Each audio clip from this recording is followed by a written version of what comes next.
roubo, apropriação, pederastia, clássico ou helenístico? Essas são as palavras que vão definir o programa de hoje, que é a Vênus de Milo.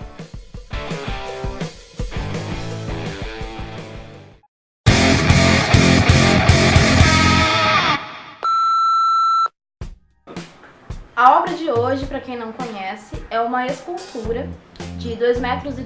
Ela foi uma escultura encontrada na ilha de Milos, na Grécia. Encontrada por quem? Franceses. Ela é bem controversa, a história da Vênus de Milo, né? Porque ela foi encontrada nessa ilha e um pouco antes nós estávamos vivendo o período napoleônico na França, né? Napoleão era um conquistador militar e por onde ele passava ele ia pegando obras de arte, esculturas, principalmente do período clássico, grego, romano, e ia levando para a França, né? Tanto que o acervo que o Louvre tem hoje em dia deve muito às conquistas de Napoleão Bonaparte. Ela foi encontrada em 1820. Nessa época o Napoleão já tinha sido exilado. Ele foi exilado 5 anos antes, em 1815. Nesse momento da história, quem estava governando a França era o rei Luís XVIII. Quando ela foi encontrada, houve um grande debate sobre ela. Primeiramente, se você observar a Vênus de Milo, ela tem um posicionamento mais, digamos, estático. Esse posicionamento estático é uma característica do período clássico grego. Porque quando você observa esculturas do período helenístico, como por exemplo a Vitória de Samotrácia, é uma escultura que mostra mais movimento. Por quê? No período helenístico, os gregos já tinham alcançado uma certa tecnologia na produção de esculturas, então elas têm um movimento maior, as cenas, quando você olha Laoconte e seus filhos, tem um movimento, porque isso já foi uma conquista daquele período. As esculturas do período clássico, elas são mais estáticas, principalmente a parte dos pés. Por quê? Porque até naquela época a tecnologia deles ia até aquele estado de fazer as esculturas bem estáveis, principalmente na parte de baixo, na base. Depois que eles alcançam o período helenístico, há mais movimento, porque eles alcançaram mais tecnologia. Essa escultura ela é feita de mármore, um material bem tradicional na escultura clássica e bem valorizado, bem caro. Muito bonita ela. Quando ela foi encontrada em 1820 e já foi exposta em 1821. O que foi feito? Primeiramente foi feito uma restauração no nariz, que o nariz estava quebrado.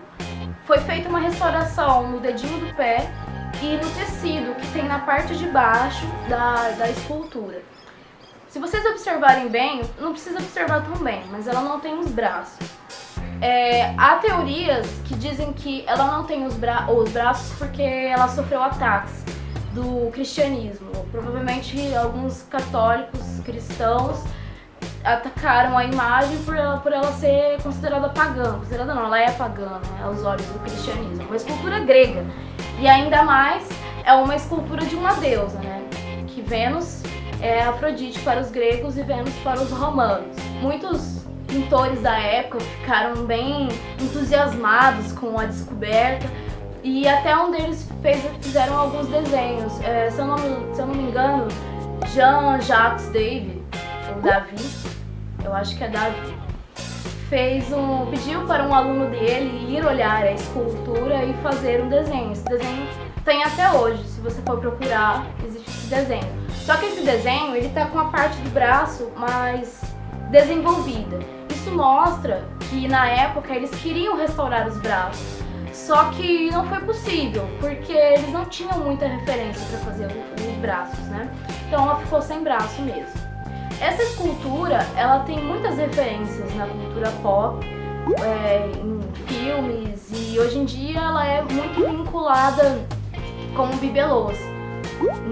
Na França e na Itália tem muitos feitos dessa escultura. Bom, agora vamos falar sobre a aparência dela. é que imagina-se, né, segundo Gondet, que ela teria sido feita, projetada para ser vista de lado.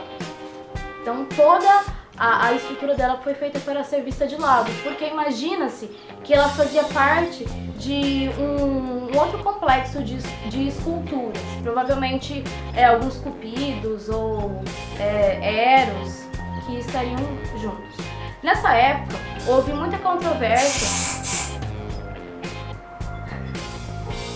por causa da nomenclatura delas, como se ela seria do movimento clássico ou do helenístico, né? Tinha duas facções, aqueles que achavam que ela era do período clássico e alguns que achavam que ela era do período helenístico. Quem achava que era do período clássico observou que ela tinha toda aquela estrutura, uma base forte, então ela seria do período clássico. Porém, há conspirações que dizem que foi encontrada uma placa que seria a parte de baixo, a base e a assinatura do artista, que seria Alessandro de Antioquia, e que as letras que estavam escritas nessa base seriam muito parecidas com escritas do período helenístico. Então houve essa controvérsia de dizer que era do período clássico ou do período helenístico. Nessa época houve uma grande discussão sobre apropriação de obras de arte pelo governo francês. É claro que quem estava discutindo isso eram os ingleses, porque queriam levar a escultura para Londres. Então, quem queria levar a escultura para Londres queria dizer que ela era helenística, então ela não ia servir muito para o Império Francês naquela época. E quem era a favor do Império Francês dizia que ela era do período clássico. Lembrando que nesse período, o Império Francês estava entre o neoclassicismo e o romantismo. Nessa época era muito valorizada a antiguidade clássica. Então tudo que era grego, que era romano, tinha muito valor. E agora vamos observar a estrutura, mais aprofundadamente, a estrutura da escultura. Bom, vamos observar a parte dos braços dela. São braços assim, meio rechonchudos, né, um pouquinho arredondados, os seios medianos, mas eu quero destacar a parte do abdômen. Você que é mulher, que tem um braço parecido com o dessa escultura, você tem um abdômen parecido com o dela? O meu não é parecido, e eu tenho um braço parecido com o dessa escultura. Então, por que será que essa escultura tem toda uma musculatura que não é compatível com o resto do corpo dela? Bom, provavelmente essa é uma discussão que eu tô fazendo aqui. Eu não encontrei nada que dissesse o que eu acho, então é só uma observação. Eu acredito que o abdômen dela é referente ao abdômen masculino. Por quê? Porque na Grécia, os escultores, filósofos, eles colocavam que a beleza masculina ela era superior à beleza feminina. Isso por conta de toda a escrita filosófica deles nesse período. Se você pegar para ler o livro O Banquete de Platão, ele é um ensaio que Platão faz para descrever o verdadeiro amor, o amor espiritual. E esse amor espiritual, ele não é dado às mulheres, ele é dado aos homens. Então o verdadeiro amor é um amor homossexual, por causa de toda a cultura ateniense da época. Primeiramente, quando você lê a primeira parte do banquete, tá tendo lá a festa, os comes e bebes, os amigos, né, do Platão na mesa. E num determinado momento, ele pede para as flautistas se retirarem, porque o banquete iria começar e a conversa iria começar, e não é conversa para a mulher. Ou seja, né, a mulher era colocada como cidadã de segunda categoria naquela sociedade. Isso pode ser comprovado por outra escrita do Platão, que é a República, tá?